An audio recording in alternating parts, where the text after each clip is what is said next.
Bonjour Laurent Allary, donc vous êtes chargé de mission auprès du directeur général de CFI. Pourriez-vous nous expliquer la logique d'acquisition et de circulation des programmes que vous fournissez en Afrique? Alors, en Afrique, en effet, c'est le seul continent sur lequel nous avons une vraie politique de programme, et une politique de programme qui est cohérente avec l'enjeu aujourd'hui central et unique de CFI, qui est le transfert d'expertise.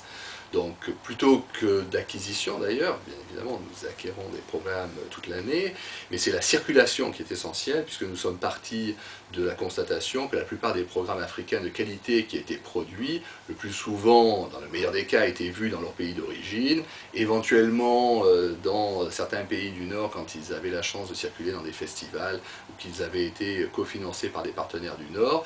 Très rarement, ils allaient dans d'autres pays.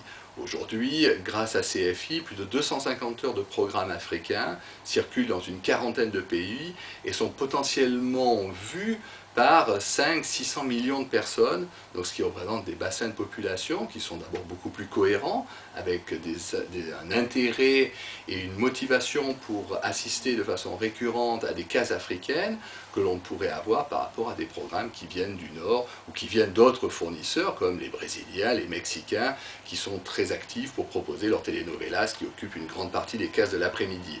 Donc CFI est un partenaire des producteurs africains. Bien évidemment, il y a un choix comme dans toute acquisition, une sélection qui s'opère parce qu'il ne s'agit pas seulement d'avoir un bon produit, mais il s'agit aussi d'avoir un contenu qui va intéresser d'autres pays.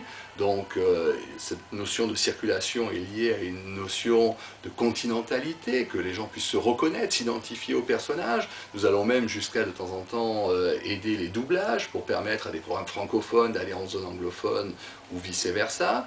Nous sommes également dans une logique où bien sûr les opérateurs et les producteurs sont associés. Un producteur qui a déjà vendu sa série, qui a déjà prévendu sa série, ce territoire ne sera pas couvert par CFI, il le couvre bien évidemment en direct.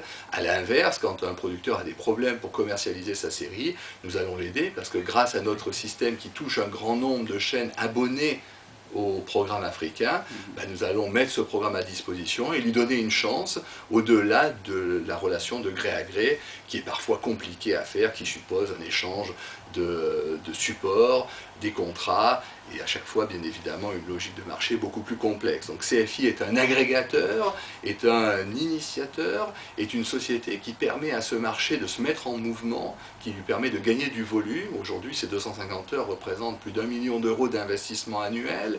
Donc nous avons aujourd'hui plus d'une quarantaine de chaînes qui sont abonnées à ces contenus africains. Donc ils payent des sommes relativement faibles chacune pour recevoir l'ensemble de l'offre africaine.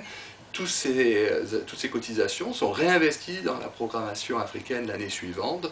Donc ce dynamisme est une logique vers le marché. Et tous les enjeux pour CFI, c'est de faire comme pour l'ensemble de nos autres interventions. Au bout d'un certain nombre d'années, progressivement, nous laisserons le marché prendre sa vitesse, prendre son rythme, éventuellement prendre des directions différentes, peu importe, mais notre enjeu pour nous n'est pas de créer une dynamique que nous perpétuerons pendant 30 ans, mais de lancer des logiques, et une fois que ces logiques sont autonomes, nous les regardons évoluer et nous essayons de nous attaquer à d'autres enjeux majeurs qui correspondront aux priorités de demain. Merci.